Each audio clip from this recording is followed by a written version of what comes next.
for me, it's the people who were in there bleeding to death. The question of why am I here, and why they're not. You think about that a lot still? It plays in my head every day. Emotional responses from people who were inside Pulse nightclub. I'm WINK News reporter Stephanie Susskind live in Orlando as the story continues throughout the week. Also, a Nebraska family devastated this morning after an alligator attacks their 2-year-old son. WINK News is live in Orlando with more on the tragic story. And closer to home, the family of missing 90-year-old Diana Alvarez still hoping and praying she will return after more than 2.5 weeks of searching. Live from Southwest Florida's news leader, this is WINK News This Morning. Good morning. Thank you so much for joining us for WINK News This Morning. I'm Jen Stacy. And I'm Sean Kreisman in for Rob Spicker. It is Thursday, June 16th. And if you went to the pool yesterday, I did. I did too. You may not be able to do it today. Meteorologist Matt Devitt has the details with the weather on the ones. Good morning, Matt. Yeah, good morning, guys. You know, it's not going to be an all-day rain event. We're going to have those typical hit-or-miss showers and storms. So if you find a window of time where it looks good, you got the sun out, enjoy it, and definitely take advantage of it. And at this early hour, we are tracking a few areas of rain, especially around Marco Island. The rain picking up as the cell continues to move towards the north. You had some heavy rain around 5 to 10 minutes ago. Center portion of the island, including around portions of, looks like Collier Boulevard, also North Barfield Drive. Marco Island, there's some of that light to moderate rain as it continues to move towards the north. Another pocket of heavy rain, really not bothering anybody, around portions of 29 and just towards the north of 41. And then a few isolated areas of rain just off the coast of Charlotte and Lee counties. Not too impressive here, just some light to moderate rain as it tries to approach the coastline. With our muggy meter, a lot of tropical moisture, not very comfortable of a start to your Thursday morning with that dew point at 76. Talking temperatures ranging from the mid-70s to as warm. Check that out around Naples, 83 degrees to start your Thursday morning. Yeah, bit of a rough start around Collier County. 90 degrees for today. Those are the headlines. Scattered showers and storms, hit or miss. But if you find yourself under one of those storms, locally heavy rainfall is a possibility. So notice the development of those showers and storms during the afternoon and evening hours. Here's what the radar could look like at 3 to 4 p.m. Pockets of heavy rain, some lightning, and some gusty winds. And you got those dinner time plans? Here's what the radar could look like with potentially active weather here across Southwest Florida. Therese?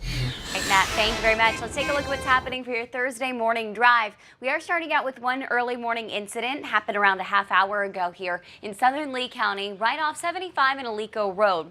This is being called a hit-and-run crash at mile marker 128 on I-75 southbound. No roadblock to worry about. FHP is not reporting any injuries, and troopers are out on scene right now. So take a quick live look at the scene. We'll show you what's going on out there. Early on, doesn't look like a whole lot happening. Here's a view mostly from that Alico Road overpass of I-75. We're not seeing any vehicles off to the side with the flashing lights, so that vehicle likely not impacting your morning commute. Very good news out there, and from this picture you can see the rest of I-75 is all clear, and in this area on Alico Road itself, no delays as well. That's your WINK News traffic. Jen and Sean? If it's time of grieving, you know, it just helps lift the spirit a little bit, and that's all we're trying to do. Today, President Obama and Vice President Joe Biden will be in Orlando meeting with survivors, victims' families, first responders, doctors and nurses, all of them affected by the tragic mass shooting. Yeah, this morning a city often thought as the happiest place on earth is turning to prayer to find peace. WINK News reporter Stephanie Susskind joins us live from the memorial in downtown Orlando. Good morning. Good morning. We are at the Dr. Phillips Center right in the heart of downtown Orlando, where this memorial continues to grow, and it's really incredible. Take a look out here and you can see the rainbow colors really overwhelm this area. There are flowers, flags, signs, balloons, candles. There's been a man walking around all morning long lighting all of these candles to make sure everyone has a flame that is lit and ongoing. This is really an incredible show of support and togetherness in this community, and it's been this way all week long. People have been gathering for prayer services and vigils every day since these tragic events unfolded. Just last night was the first funeral for one of the 49 victims, Javier Jorge Reyes. Reyes, better known as Javi. The Discovery Church is actually offering free funeral services to any of the victims' family members. To let them know that there are people who care, people who want to love, and that we don't let fear and hate take over and rule our lives. Even in the midst of chaos and ugliness and hatred, God is still prevailing. And President Barack Obama and Vice President Joe Biden are coming to Orlando later on today. They're expected to land early this afternoon. Their visit today will be private with victims' family members, but we do expect to hear something from the president later on today. The White House says this is going to be a very emotional trip for him, and he is expected to speak about what this experience is like. Of course, count on Wink News for continued complete coverage. Reporting live in Orlando, Stephanie Susskind, Wink News now. Stephanie, thank you. Here in Southwest Florida, you can honor the victims of the Pulse nightclub attack. How? Well, St. John the Apostle Church on McGregor Boulevard, they're holding a vigil. That'll be at 7 tonight. As for the shooter, the FBI investigation continues to grow right now. Right before Omar Martin shot up the Pulse nightclub, he posted a warning on Facebook saying, "You kill innocent women and children by doing U.S. airstrikes. Now taste the Islamic State vengeance." Investigators are also focusing now on Matin's wife. Law enforcement sources say that she drove with him here when he cased Pulse nightclub. We're not sure what charges will be brought. Law enforcement sources also say there's surveillance video of 30-year-old Noor Salman purchasing ammunition with her husband. Agents say that Salman told them that she tried to talk her husband out of that attack. Now, many of you at home have children, and you might be wondering how to explain this tragic shooting to them. I know it's been a struggle in our house. A local counselor is telling Wink News to limit our kids' exposure to the details, but don't hide reality from them. So to open up conversation, to ask your child or children how they feel about what they're hearing. What are they hearing? You know, to open up discussion. Counselors are saying the kids are aware of a lot more than we think they are. It's important that our homes are safe places for our kids to be able to ask questions freely.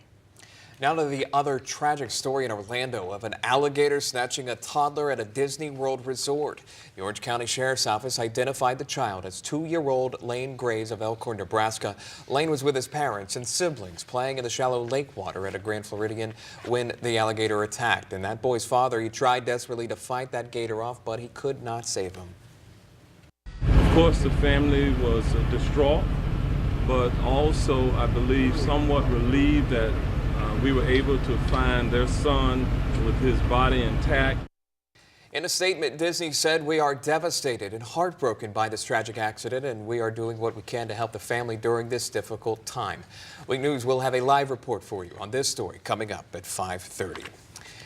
Back at home this morning, we're hearing from the family of Diana Alvarez. Her family's attorney updated the media about the investigation. That the child is not in Mexico, and the child is not with him, and he's not involved. He says the physical searches, like the ones we've seen in the past couple of weeks, they have slowed down, but it is still a very active investigation. Law enforcement, they're digging into every lead that comes in until there is closure. And I ask people who are helping me try to find my daughter to keep doing it, keep doing so, and keep praying, because I know for a fact that my daughter, it's okay, she's fine. The attorney also says the sheriff's office tried to send out the Amber Alert twice, but FDLE denied them. However, FDLE is telling Wink News it never rejected any request. It is coming up on 5:09, and today could be the deciding game in the 2016 NBA Finals. The Golden State Warriors will go up against my Cleveland Cavaliers in Game 6. The Warriors are leading in the series 3-2. The last game, LeBron and Kyrie were awesome, both of them scoring 41 points each. Please, guys, keep it up tonight. Game 6 starts at 9 o'clock. Well, it's in Cleveland, so that's good. Home court advantage. Cleveland fans, we're dying for something. Give us some sort of win in something. Yeah, see if they can take you to Game 7. All right, also boaters, listen up. In Cape Coral, a popular boat ramp that's closed for the next couple of days, which could affect your weekend plans. This is a popular spot. Plus, the mother of a little girl who nearly drowned at the Lanikai Island Resort is now in trouble with police. Hear what deputies say she was doing when her child nearly died. And right after the break, Wink News meteorologist Matt Devitt's going to join us with your Weather on the Ones forecast. It's 5:09. You're watching Wink News this morning.